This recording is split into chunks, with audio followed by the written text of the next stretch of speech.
So বন্ধুরা, আগের ভিডিওটাতে তোমরা তো দেখিয়েছিলে যে আমি ওই লোকটাকে হেল্প করি, মানে লোকটা পড়ে যাচ্ছিল, আমি কষ্ট করে তাকে তুলি। আমাদের রাস্তাটা খুব খারাপ হয়ে গেছে, আর রাস্তাটা বাগানোর জন্য এই ইটগুলোকে ফেলেছে, সোজা করে নাই, ওই জন্যই পড়ে যাচ্ছিল। লোকটাকে তুলে দেওয়ার পর বন্ধুরা আমি বাইকটা করে সোজা চলে আসি মাহিনগর মোড়েতে। মোড়েতে পৌঁছানোর পরই চাচার দোকানে আমরা চলে আসি। আগের ভিডিওতে তো কাকা বলে দিয়েছি, কিছু মনে করো না, এটা আমার চাচা হয়। তাকে বলার সঙ্গে সঙ্গে চাচা একটা লেগ পিস ভালো করে কাটতে শুরু করে দেয় গো।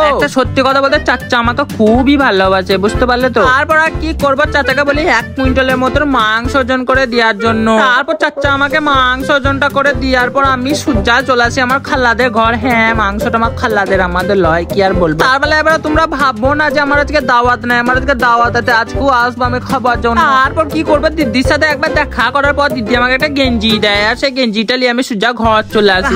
হাই গো, ঘরে এসে দেখি কি একদম অবস্থা, চালগুলো আমার সব নষ্ট করে দিয়েছে পোকাতে। সত্যি কথা বলতে তোমরা অনেকই ভাবো ছেলেটা এত খাটে, অনেক টাকা হয়, কিছুই নয়। এই দেখো কেমন লস হয়ে গেছে বলো না। তাতেই আছে বন্ধুরা, জানো তো সর্ষে জমি দুধ থেকে ঘনই লাগে। হ্যাঁ বন্ধুরা দেখো, এই 25 কেজি মতন চাল নষ্ট হয়ে গেছে। এবার এই চালটা আমি কি করবো বলো তো, খারাপ কি আর করবো।